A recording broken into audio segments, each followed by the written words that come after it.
सर्व उपस्थित मान्यवर बंधू आणि भगिनी, वेळ बराच झालेला आहे, भुका लागलेल्या आहेत, काल्याचा प्रसाद घेतलेला आहे आणि 8 दिवस कष्ट करून तुम्ही सगळे दमलेला आहात. त्यामुळे सगळ्या माहेरवासनी आता पुन्हा एकदा आपापल्या गावाला जायच्या आतुरतेने वाट पाहत आहेत. आज वळती ग्रामस्थांनी आयोजित केलेल्या या सुवर्ण महोत्सवी काल्याच्या सुवर्ण महोत्सवी हरिनाम सप्ताहाच्या निमित्तानं या काल्याचं कीर्तन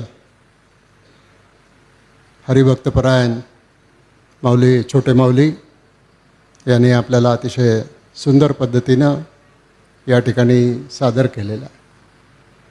आज या कार्यक्रमाला येत असताना मला हे सांगितलं पाहिजे की काही दिवसापूर्वी आपल्या गावातले लोक माझी तारीख मागत होते वळतीला. म्हटलं काय काम आहे? ते म्हणे नाही, आरोग्य उपकेंद्र बांधून पूर्ण झालेलं आहे, त्याचं उद्घाटन करायचं आहे, त्याचं लोकार्पण करायचं. आता ते उद्घाटन आणि लोकार्पण हा कार्यक्रम संपल्यावर आम्ही तिथं जाऊन करणार आहोत. आणि दुसरं, मांगीर बाबाचा जो रस्ता आहे त्या ठिकाणी एक पुलाची गरज होती. म्हणजे उपकेंद्राला जवळजवळ 50 लाख रुपये आणि या मांगीर बाबाच्या पुलाला 94 लाख रुपये मंजूर केलेले आहेत. त्याच्यासाठीच आरोग्य उपकेंद्रासाठी BDO उपस्थित आहेत, पुलाच्या बांधकामासाठी बांधकाम विभागाचे डेप्युटी इंजिनियर उपस्थित आहेत आणि त्याचंही भूमिपूजन आम्ही आज आपल्या सगळ्या ग्रामस्थांच्या सोबत करणार आहोत. आपणही सगळ्यांनी त्याच्यामध्ये सहभागी व्हावं. मलाही बराच व्यस्त कार्यक्रम आहे, पुढं आणखीन कार्यक्रमांना जायचं आहे, त्यामुळं अधिक वेळ मला थांबता येणार नाही. परंतु आज मला अतिशय आनंद झाला. भाऊसाहेब, तुम्ही सगळे गुण्या गोविंदाने नांदले की गोकुळ कसं छान दिसतं आणि गोकुळामध्येच आता हे गोकुळ पुन्हा बेसूर दिसणार नाही याची काळजी तुम्ही सगळ्यांनी घ्या. लहानांनी घ्या, मोठ्यांनी घ्या, महिलांनी घ्या, भगिनींनी घ्या, सगळ्यांनी घ्या. शेवटी आपण सगळे देवावर विश्वास ठेवणारे लोक आहोत.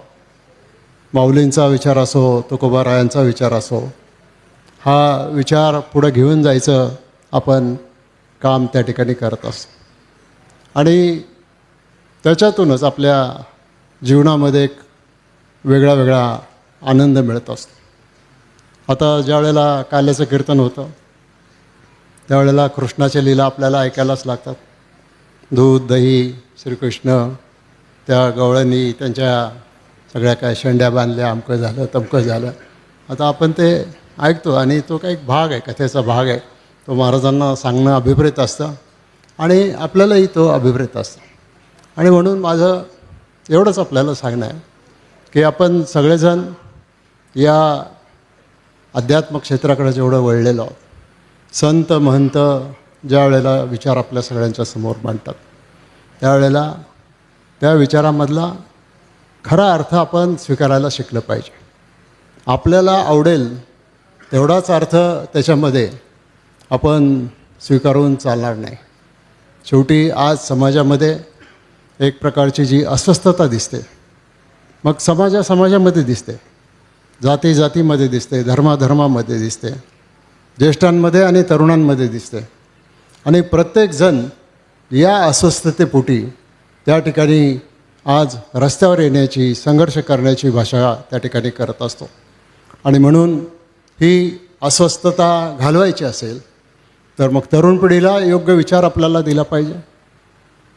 राजकारणातल्या लोकांनी चांगलं वागलं पाहिजे, प्रशासनातल्या लोकांनी गतिमान प्रशासन केलं पाहिजे, सामान्य माणसाचे प्रश्न त्या ठिकाणी सोडवले पाहिजे. मी या निमित्तानं आता इथे उपस्थित झालाच विषय, मी तुकारामजी मुंढे यांचं मनापासून अभिनंदन करेन की त्यांनी महाराष्ट्रामध्ये आणि अन्य ठिकाणी ज्या काही दुधातल्या भेसळी किंवा वगैरे वगैरे चाललं आहे त्याच्याबद्दल मी त्यांचं मनापासून अभिनंदन करतो. त्यांनी आणि हे कोणीच मान्य करू शकत नाही. शेवटी तुमच्या घरातली मुलं असली काय, माझ्या घरातली मुलं असली काय, त्यांना असं दूषित किंवा त्यांच्या आरोग्याला अपाय करेल असं काही आपण वागून चालणार नाही. आणि त्याच्यासाठी हे मी माझ्यासारख्याने स्पष्ट सांगितलेलं आहे. तुम्हाला काय, शेवटी त्या खात्याचे मंत्री आमचे राष्ट्रवादी काँग्रेस पक्षाचे झिरवाळ साहेब आहेत. झिरवाळ साहेबांनी त्यांना खुली मोकळीक दिलेली आहे. आम्ही आज सरकारमध्ये आहोत आणि सरकारमध्ये असताना ज्यावेळेला मुंडे साहेब हे जे काम करतायत त्याला आमचा सगळ्यांचा पाठिंबा आहे. पण आता त्याच्यामध्ये सुद्धा बरेच नवीन नवीन आदेश येत आहेत. मला माहिती नाही, मी काल परवा एक आदेश वाचला. आता लग्नामध्ये आणि धार्मिक कार्यक्रमामध्ये जे जेवण केलं जातं त्यालासुद्धा परवानगी घ्यायची गरज आहे.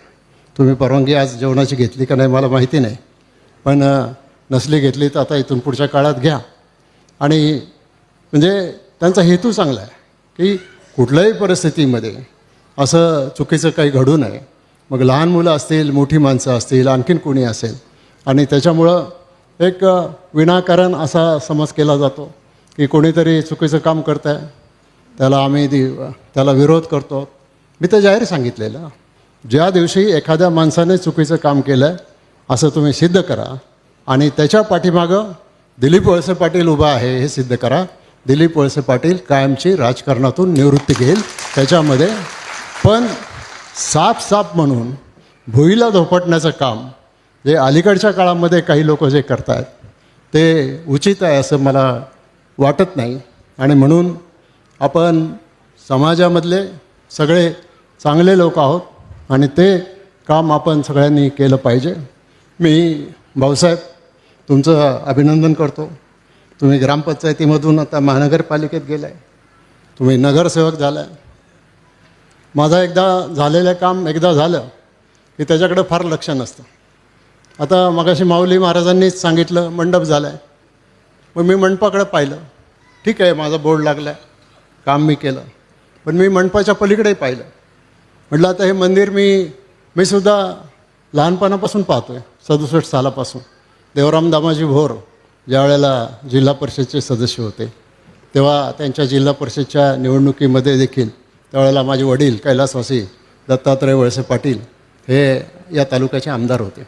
आणि त्या जिल्हा परिषदच्या निवडणुकीमध्ये या वळतीला पहिल्यांदा आलो, त्याच्यानंतर अनेक वेळेला आलो.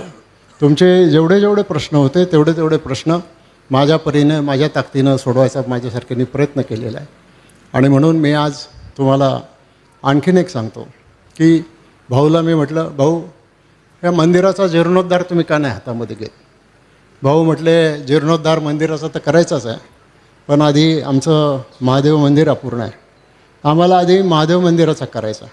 ठीक आहे, तुम्ही ग्रामस्थ बसा, आधी महादेव मंदिर घ्या, मग इकडचं मंदिर घ्या, आणि त्याच्यामध्ये तुमचा ग्रामस्थांचा काही अवमान त्या ठिकाणी होणार नसेल तर तुम्ही गावामध्ये आता एवढी वर्गणी गोळा केली सप्त्याला, मंदिरालासुद्धा तुम्ही काही कोणाकडे जाणार नाही याची मला खात्री आहे.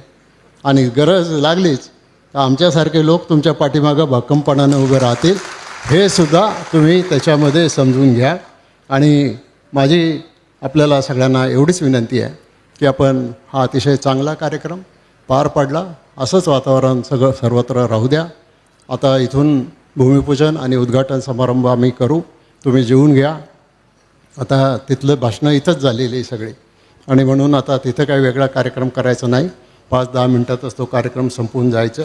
आणखीन एक आमंत्रण मला आपल्याला द्यायचं आहे की उद्याच्या 24 सप्टेंबरला रयत शिक्षण संस्थेचे अध्यक्ष माननीय शरदचंद्रजी पवार साहेब हे पिंपळगावच्या हायस्कूलचं उद्घाटन करायला आणि मंचरच्या महात्मा गांधी विद्यालयाला 100 वर्ष पूर्ण होत आहेत, त्याची जी नवीन इमारत बांधली आहे त्याचं उद्घाटन करायला येत आहेत. तर त्या कार्यक्रमाला आपण सगळ्यांनी उपस्थित राहावं अशी मी आपल्याला सगळ्यांना विनंती करतो आणि या ठिकाणी धन्यवाद देतो आणि आपली रजा घेतो. जय हिंद, जय महाराष्ट्र, जय हरी.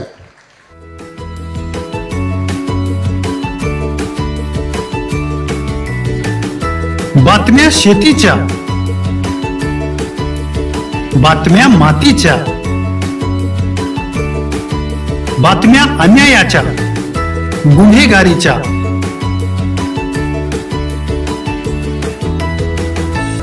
राजकारणाच्या आणि समाजकारणाच्या, शोषणाविरुद्ध बुलंद आवाज, जनसामान्यांच्या हुंकाराची गाज, सत्कार्याला प्रोत्साहन, दुष्कृत्याला अनुशासन,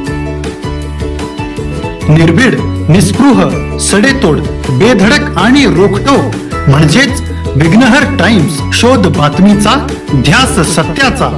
आपलं चॅनल, आपली बातमी. सबस्क्राईब तर कराच, पण बेल आयकॉनवर क्लिक करायलाही विसरू नका.